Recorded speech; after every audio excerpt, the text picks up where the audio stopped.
Guys, I'm legitimately so excited for you to be able to listen to Shadi Awad's story of getting 700 incubators into Gaza during the war. It's an amazing story and super encouraging.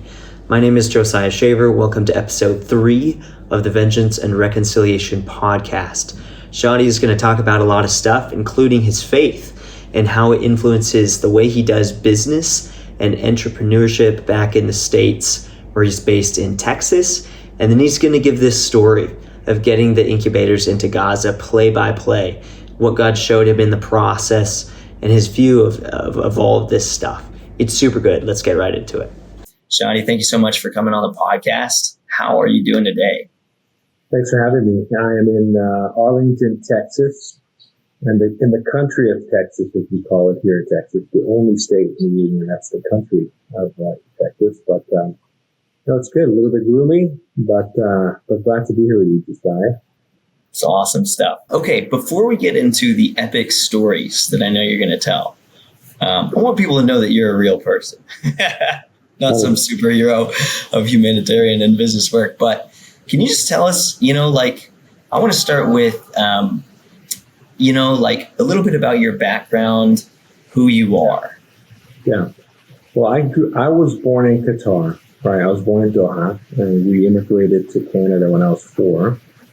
And so 1987, that probably marks me right there. So 1987, crossed the Peace Bridge in Buffalo and came in asking Canada to take us in as a country. If you're born in Qatar, but your bloodline is not Qatari, you're not considered a citizen, you're just a resident alien. And then my dad and my mom, which we can get into a little bit later, they made it to Qatar after the Six-Day War in 1957 in Gaza. My father's side left Gaza in 1967, and my mother's side left Bethlehem, which is where she was born. My dad was born in Jerusalem. My mother was born in Bethlehem. And so her family and my dad's family, they left. They didn't know each other at the time, but they left, and they both met in Qatar. And my brother, my sister, and myself were born in Qatar. And I grew up in the West. I grew up in Toronto, Canada, all my life, pretty much. I would say now less. Actually, Texas, I've lived longer now. And 2001, 2004, I actually moved down to Texas to pursue my bachelor's in business. And I got my master's in business administration. And then met my wife. She's from here. She's a Dallasite, I would say, German and Hispanic woman.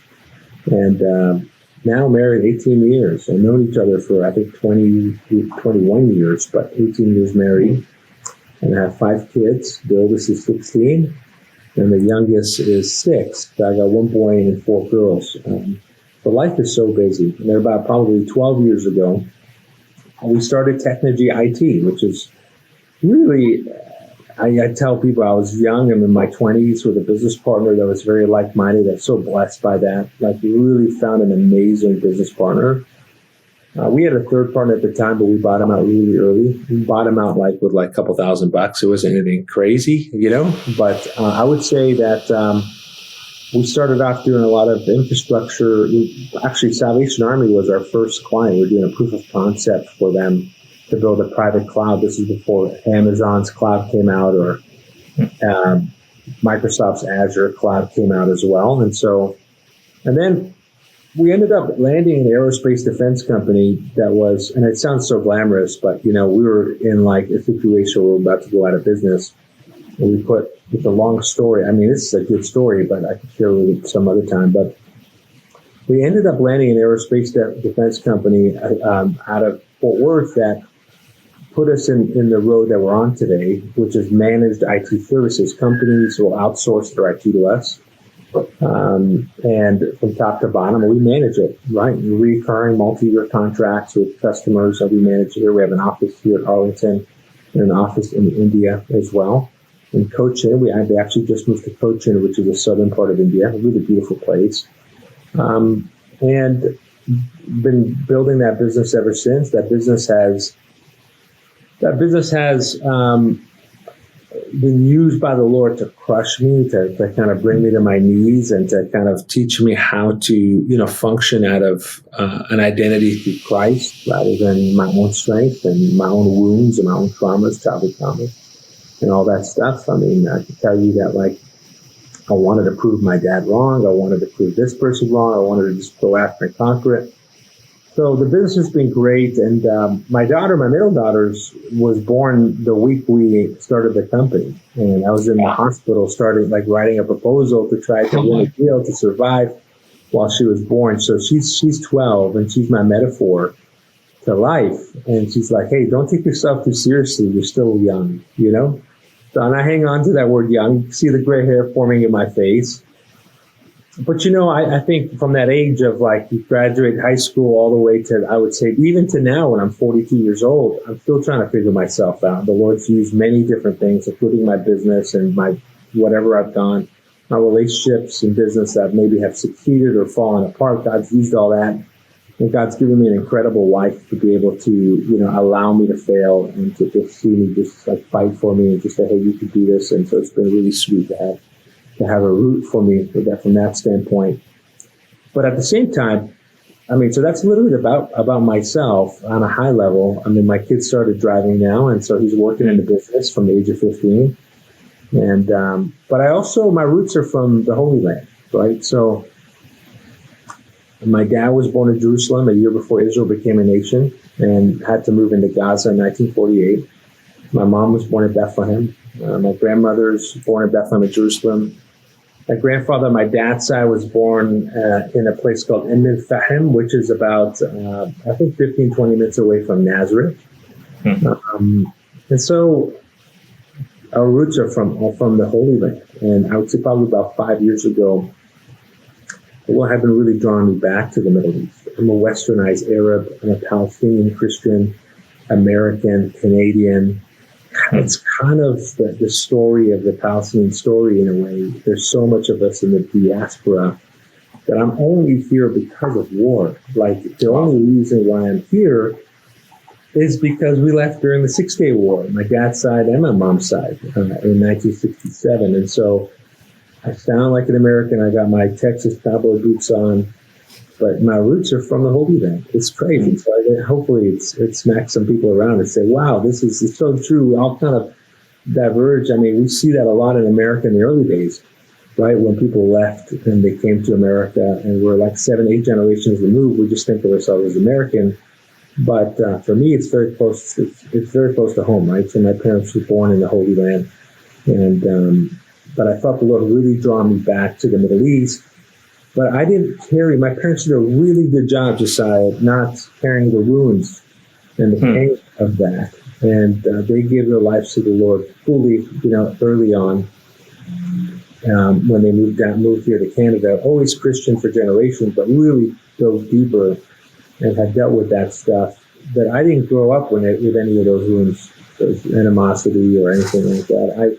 I really wanted to understand what was happening in the Middle East, but I knew also that I was going to get sucked into the whirlwind of the conflicts and the pain and the trauma and the narratives, particularly in social media and stuff, if I didn't have a good biblical worldview. Does that make sense? Yeah. So I would say that's kind of been my journey over the last 5 years, is we're building this company, raising a family, but also trying to lean into what the Lord is doing in the Middle East and seeing what he wants us to kind of get involved with and how to. Yeah, that's it. Wow, that's solid. I definitely want to ask you a lot about a bunch of those things, but I also wanted to ask you, in your free time, what do you do for fun? Tell me maybe some foods that you like as well, and some hobbies. Oh man, I love kanafe. So if you know, man. But that's an Arabic dessert. That's pretty amazing. I love to barbecue. I love to enjoy a nice cigar by the pool. We have a swimming pool at our house, and while the kids are swimming, I'm there enjoying a cigar. I love to write. I love to journal. I've published a couple papers for the Christian Economic Forum, and around topics like this, around the Middle East and different things. And I love to play worship. And you know what? I'm a big foosball guy. It's actually, the table that I have is not foosball, it's Jatoni. And so if you know, you know. But I actually drove up to Toronto, bought a Jatoni table, and drove it back down to Texas because it's the one I played on in college. I lost all my quarters, man, in college. playing on those in the pubs and stuff like that. But yeah, I was a big Titoni guy, and so my GPA in college would be higher, man, if it wasn't for Titoni. Dude, I love that.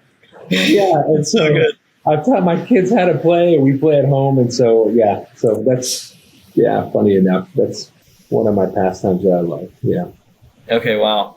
Can you? So you have this incredible business background. I just want to ask you how that interplays with your faith as a Christian. Sure. I'll just leave it there and let you say what you want. I've said this many times. I've said, if you want to know how much you trust God, start a business. Because there's a different kind of pressure. There's a different kind of burden that latches onto you as an entrepreneur. Some people can manage it better than others, and some people cannot manage it, and it ends up eating them alive.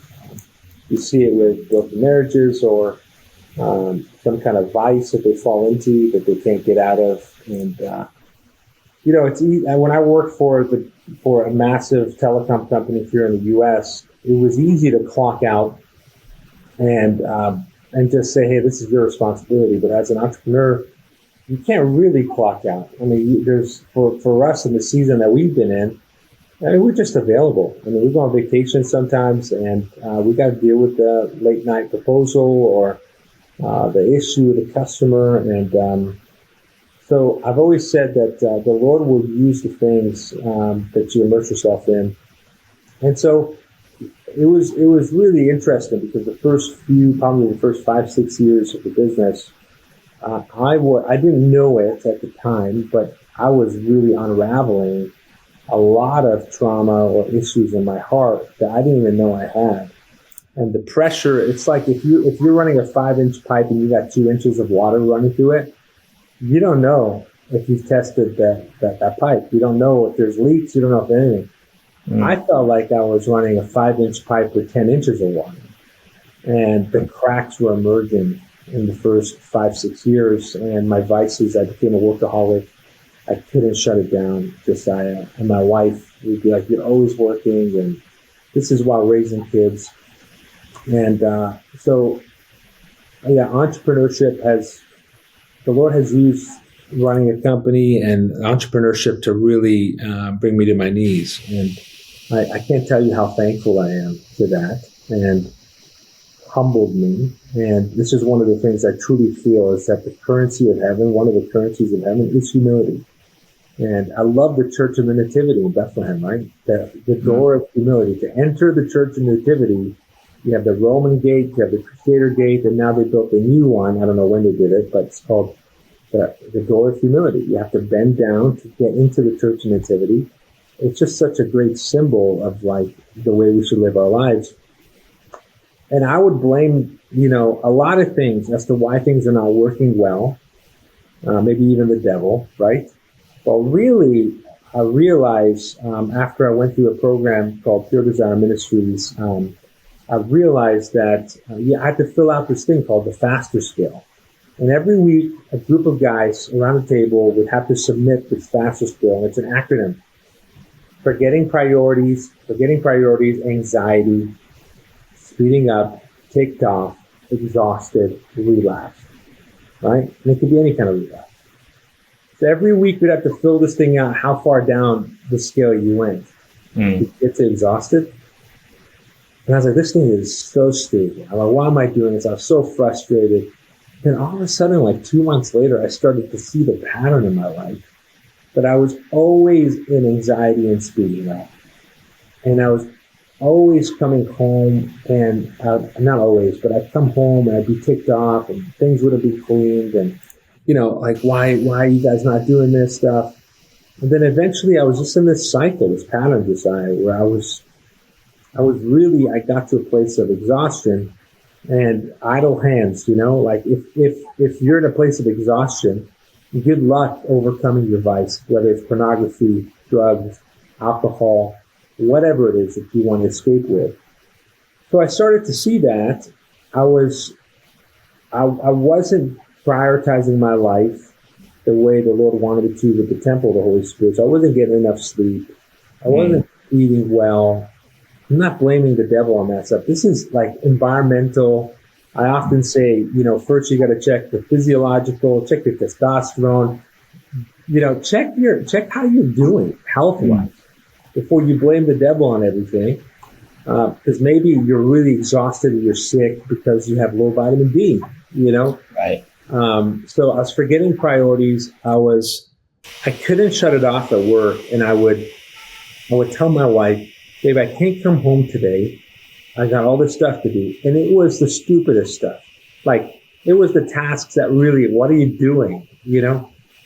And then the next day, it was the important task. It was like, I had to be there. And she's like, you were just there yesterday and you said the same thing, And so I started to see that, like, one of the things that I learned was that when anxiety speeds up, when the stuff gets stacked up, we tend to speed up. So we'll kind of compromise family time. We'll compromise our sleep. We'll compromise eating healthy because we'll say, no, I got to get this anxiety down. And what I learned is that bridge between anxiety and speeding up is the first stage of depression. And I was like, Arabs are never depressed, man. What are you talking about? We're not depressed people. We're full of pride, man. That's what it is, And I remember being shocked by that because I realized when you're speeding up, you're really trying to control chaos in a way. So it is a form of depression. Wow. And then you do this over and over again. You come home, you still feel like you accomplished a lot, but you still feel like you failed. You come home ticked off. You keep doing this pattern. So I eventually saw an image in my heart where I was like, the devil's on the sideline of my business, eating popcorn, watching me live out of my traumas rather than, learning about that. And if you've been in a place where you've gone to the altar and you've submitted your life to the Lord, God, take this away from me. God doesn't take it away from you. Like, and we get pissed. I mean, I think that's the wrong perspective. I mean, ultimately, if God asks us to be stewards of our lives, the parable of the talents, right? He is the ultimate steward. If you come to the Lord and you say, God, take this away from me, and he doesn't take it away from you, then you shouldn't be complaining about that. You should be asking God, why have you not taken this away from me? What are you trying to teach me? What are you trying to show me? And there's some areas of our lives that it would be wrong for the Lord to take it away. Like, you'll never learn a thing. You have to renew your mind. You have to figure out why you think the way you do, why you do the things that you do. And you have to target those things. Maybe it has nothing to do with the devil. Maybe it has to do with physiology, like I was talking about, right? Maybe it's environmental. Maybe you're surrounding yourself with the wrong people. I mean, there's a lot of different contributing factors to sin, right? And to whatever issues that people go through, anxiety, depression, all that stuff. So, business was a gift and a curse, right? But ultimately, it was a curse from the standpoint was I had to do with it, but it was a gift. I mean, truly, really what it is a gift. And it was a gift for me, and that's how I've often seen business in my life. And I would say probably 4 or 5 years ago, after God brought me to my knees, I started to converge on mission with my wife. Because I would say to you, Josiah, like now 18 years married, I can see that like a three degree rudder, you feel like you're moving together, but eventually marriage 20 years later, you're like, boom, like I'm so far apart. The kids are out. I don't even know my wife. We were heading down that path, 100%.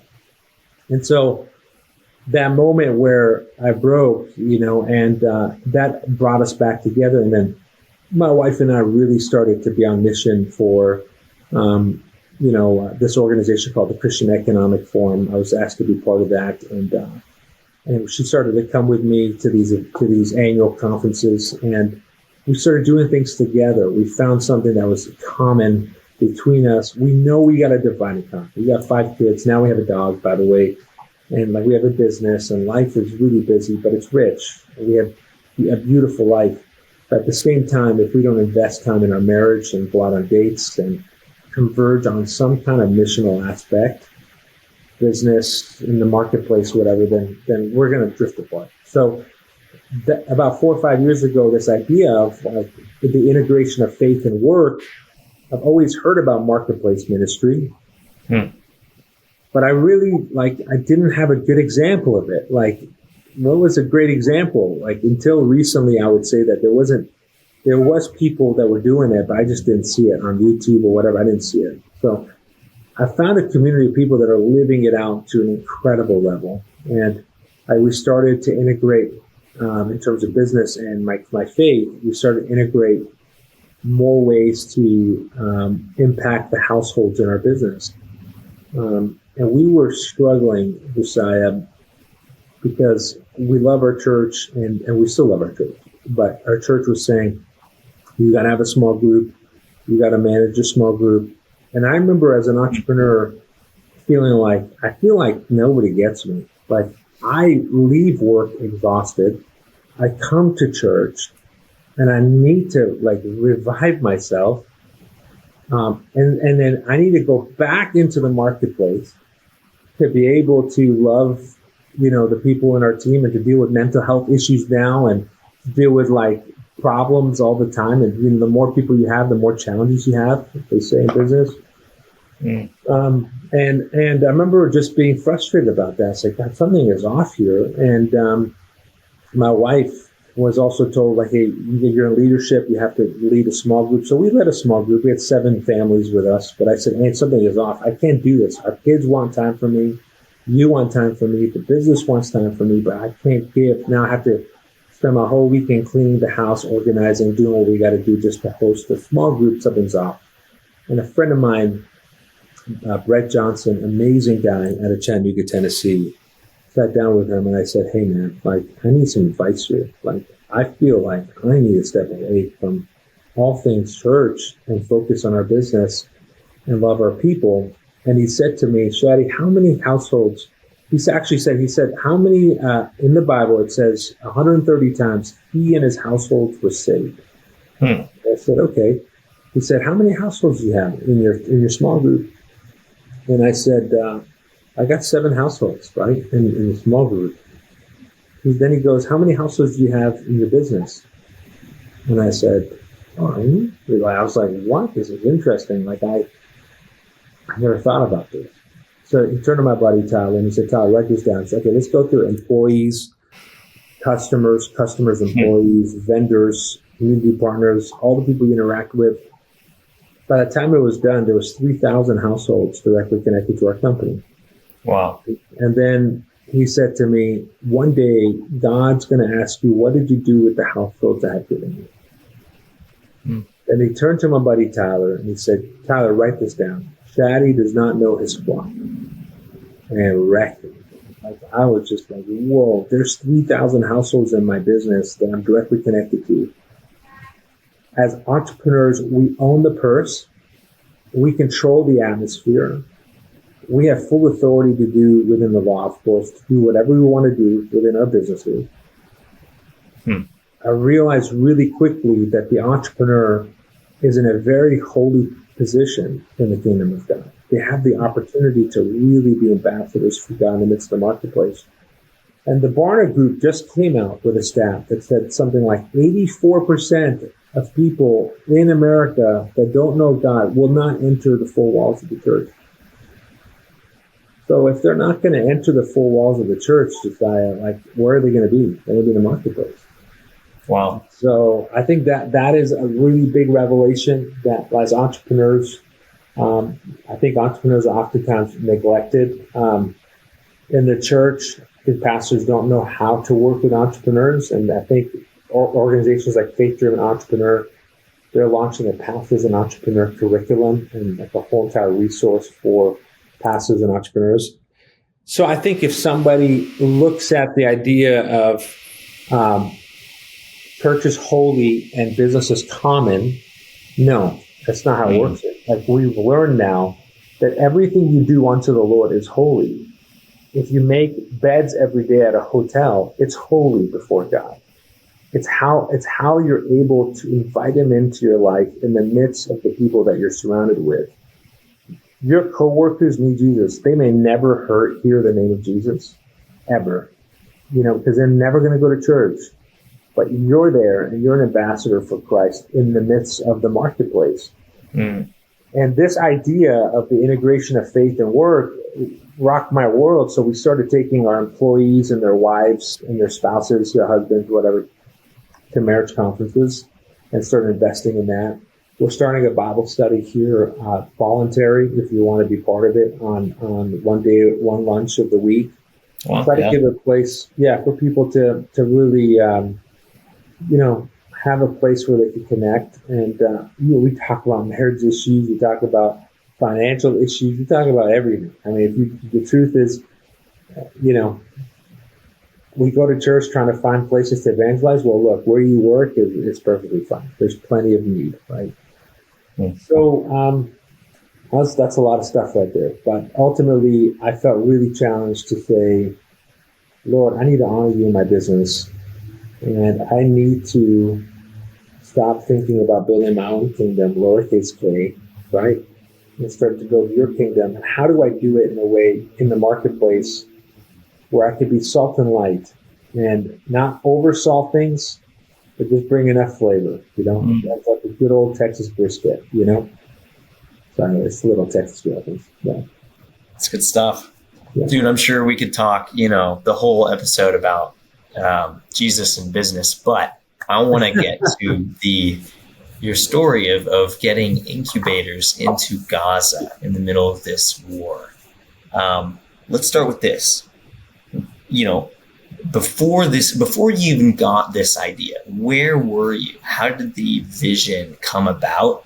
And then, how did this all start? Wow. Remember I was telling you that over the last 5 years, the Lord had been drawing me back to the Middle East.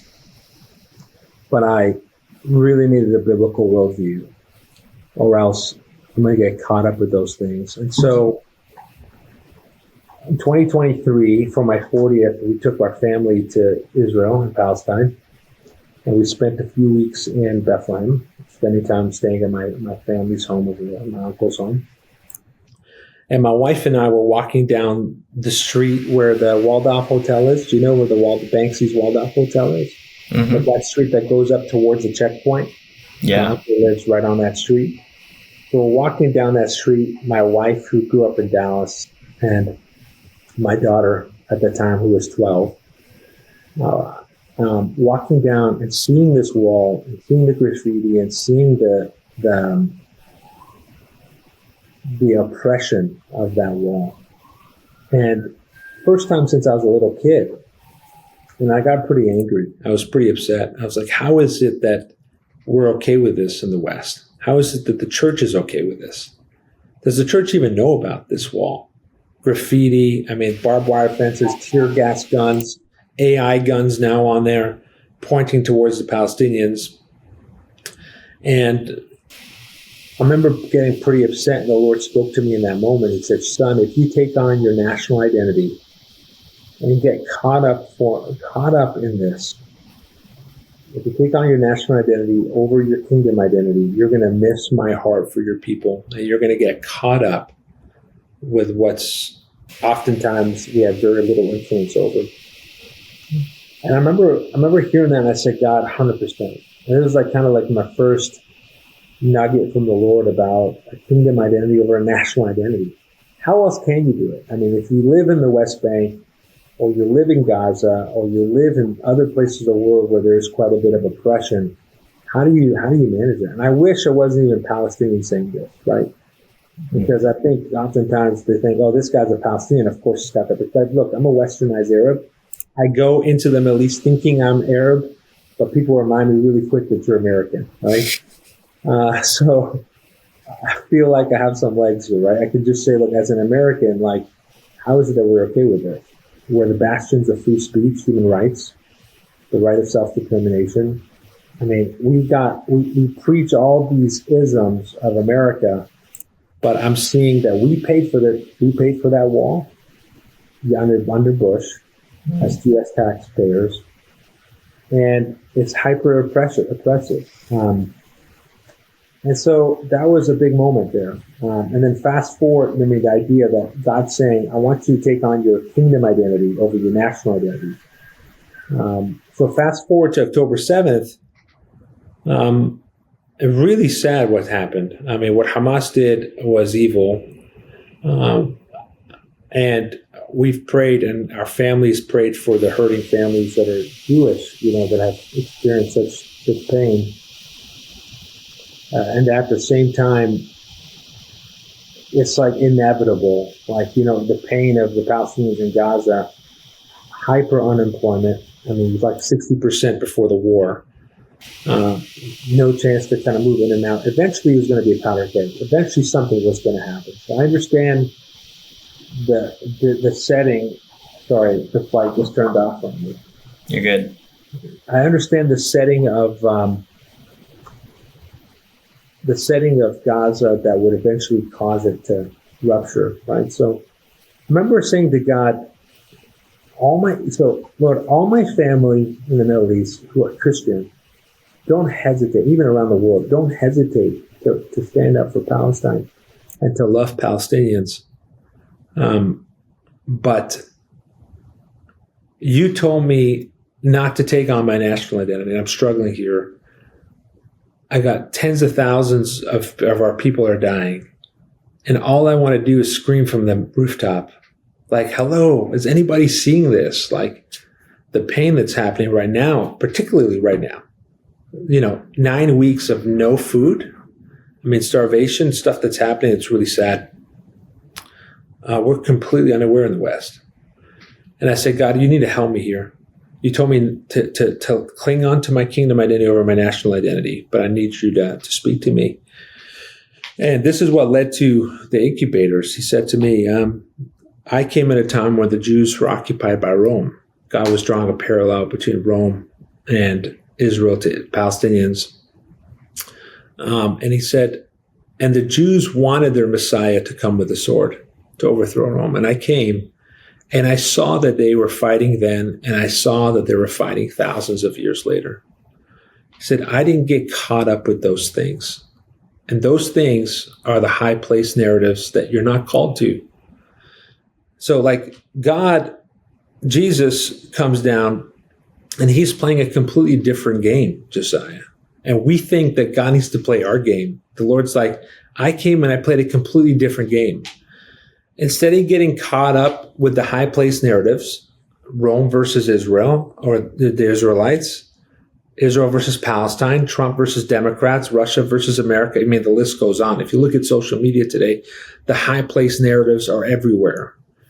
He said to me, if you're not called to the high places, son, be like me. I'm the God of the low places. And I came down to the crippled man and the blind man and the Samaritan woman to preach the gospel of the kingdom. Wow. And I was rocked. I was really rocked. I said, God, I want to be about the low places, man.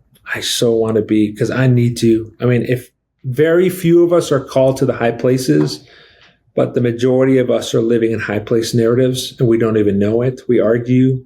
We fight with our friends on social media. And guess what? Forever, that friend labels you. You've lost your plot with Jesus and being able to preach the gospel, right? And wow. on social media, you get caught up. And the Lord is really asking us as the body of Christ to come back to the kingdom identity. Because if you allow your national identity to take over, you're going to miss him.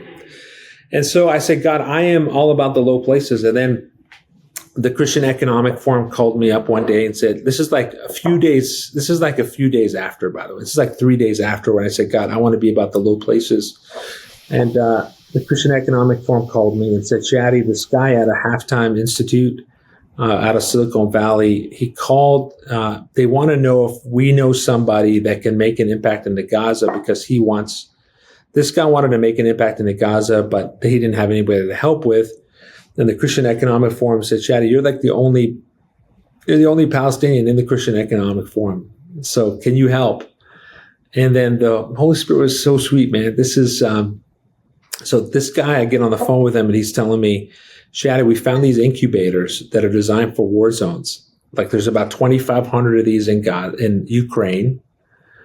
And I've been trying to get a hold of this organization, but I can't get a hold of them. And immediately I was just like, I'm in. This is about low places. And so we started. I went onto LinkedIn. I found the CEO of that organization, and on her most recent post, wrote a post on the feed. Right, so like everybody could see it. And I was like, hey. We have a group of CEOs, owners of companies that want to make an impact in the Gaza. Can we jump on a call? Next day, we're on a call with her. And she said, we've been trying to get into Gaza. We need help. We've done the study that we need about 600 to 1,000 incubators. And these are incubators designed for war zones. So like they're not the typical incubators. There is a website called, maybe I could even show you guys. Actually, it'll be tough to show you guys. EmbraceGlobal.org is the website that actually is the company organization that makes these incubators. They're ultra portable. They're not typical incubators. And they said 600 to 1,000 is what we need. But the problem is that incubators are not on the medical supply list of humanitarian aid because they don't think these big machines that are $20,000 each are going to make it into Gaza where there's no roads anymore. They have to make roads and they have to find places, and there's no electricity or fuel like it used to be. So the goal was get these incubators on the medical supply list, approved medical supplies for humanitarian aid. And that was our first goal. I remember saying to the people on that call, I said, guys, my grandmother raised my dad in Gaza, in central Gaza, and then also in Ramallah, which is the northwest side near the shore.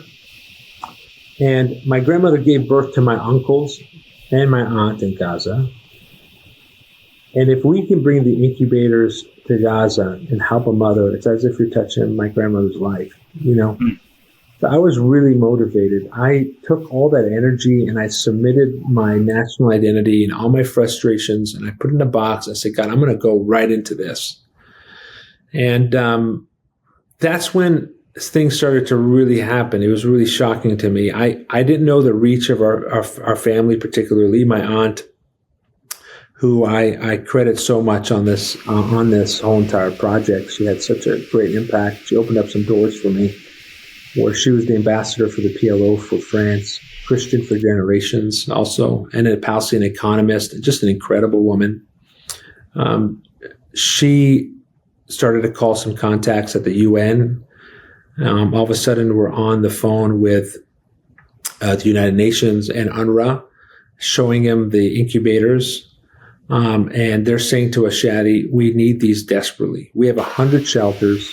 Oh, wow. Each shelter is housing about 8,000 people, displaced people. And typically, those shelters don't go beyond 1,500 people. So there was 900,000 people displaced in their shelters. No homes. Pregnant people, kids, adults, fathers, grandfathers.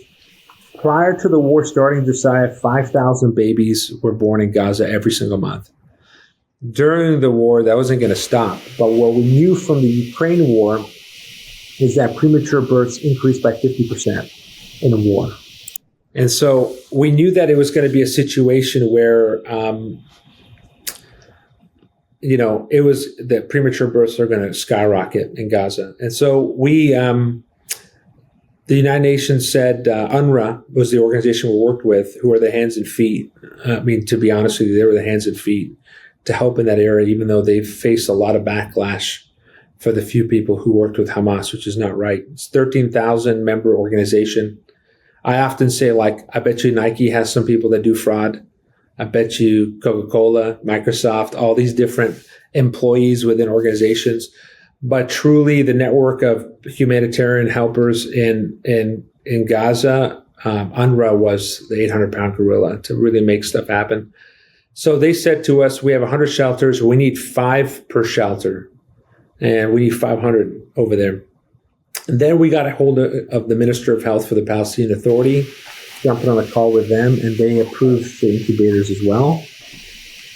And the miracle of it all is that the IDF, the COGAT, also reviewed the incubators and approved them as well, which is huge. And so now we had a situation where we've checked all the boxes. We had our way in through UNRWA, God willing. We had the approvals that when the incubators made it to Gaza, they're going to go in by COGAT approvals by the IDF. And the Palestinian Authority also approved them as well. So in the Ministry of Health, in this, we started hearing from the doctors. They're begging for these incubators, and we were trying many different ways. We tried through the Heshemite charity in Jordan. We got 200. Yeah, go ahead, Josiah. For context, a couple things. Can you tell us when this was, and also talk a little bit about how hard it can be to get stuff into Gaza these days? We started this in November of 2020. Well, the beginning of the war. This is like a month after the war, right? So that's 2020. What 2023? Wow. Okay, yeah. And then it took us 9 months to get the incubators in, and we got to the point where UNRWA said, "Listen, our doctors are begging for these. Ship them to Egypt. We're shipping them from India to Egypt." And the Red Crescent was going to receive them, inspect them, and then load them onto secured UN trucks. This was, I would say, in April of around that time. So it took a while to even just get to that point, but we pushed hard. And then the UN trucks, secure trucks, took them to the Rafah border, the southern part. And as they approached the Rafah border, that's when the first bombs in the Rafah southern part fell. So the incubators got stuck, and they were there for a couple months. Eventually, the UN said, look, trucks are getting looted, all this different stuff. We have a small window of opportunity. We either had to turn back or we're going to attempt to take them in. And they did a Hail Mary pass and just tried to bring them to the gate and beg them, showed them the approvals by the IDF, and brought the incubators in and put them into a UN warehouse at the southern part of Gaza at the time, which is a miracle. We got word about this, by the way. It was a relief and also a real sense of seriousness. The hardest part was coming. Everything that we did to get him to Gaza, I would say, was hard, but it was not going to be as hard as taking it from that warehouse all the way and doing the last mile operation. Not the last mile, but, it goes all the way up 20 kilometers or something like that to the northern part, central part. So about 7 weeks later, we got an email from UNRWA saying, listen, we're going to put this as part of our winterization program. And a few weeks after that, they sent us all the locations in central Gaza, Khan Yunis, the Rafah side, all the way to northern Gaza, Jabalia camp, all the parts that are absolutely decimated today in the northern part. And the whole landscape had changed now. A lot of these UN shelters were destroyed. And so they were putting up these makeshift UN shelters by tent cities. And so now it was totally different. So we got the list of all the locations, which is pretty sweet. And then a couple of weeks later, they said, hey, we have made it and distributed across all the locations. And then we started getting some photos of the babies and incubators. And the tent cities, it was really shocking. I mean, the tent cities, mothers would come with their premature babies. They get an incubator, but they were told, you cannot stay here with the incubator. We need to take the baby back home with you. And with the incubator, these incubators are kind of like little pouches where the babies go in, and at the bottom, there's a wax substance in a packet that is melted, and that stays warm for 4 or 5 hours. It keeps the baby at the 98 degree temperature that's necessary so they don't get too cold.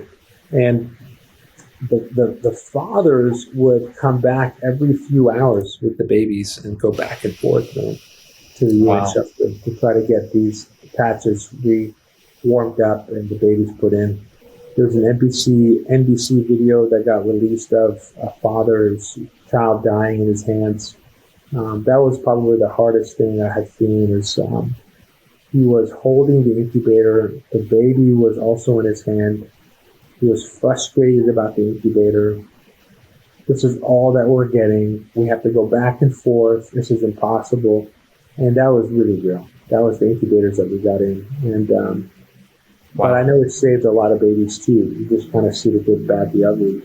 Yeah. And So it was truly a miracle. Like I sat down with some pretty highly resourced people. One particular guy, super wealthy in the billions, and that had been trying to get some other goods into Gaza. And he asked me, like, "How did you do it? This was truly amazing." And he was so impressed, and that's when I realized how much of a miracle it was. Hmm. And we actually were helping babies in Gaza and mothers and children, and this is something that I think is central to our faith as Christians. I mean, pure undefiled religion is this: to help the widow and the orphan and to be unspotted before the Lord. Amen. If I say hashtag Let's Love Gaza, right, we should hesitate.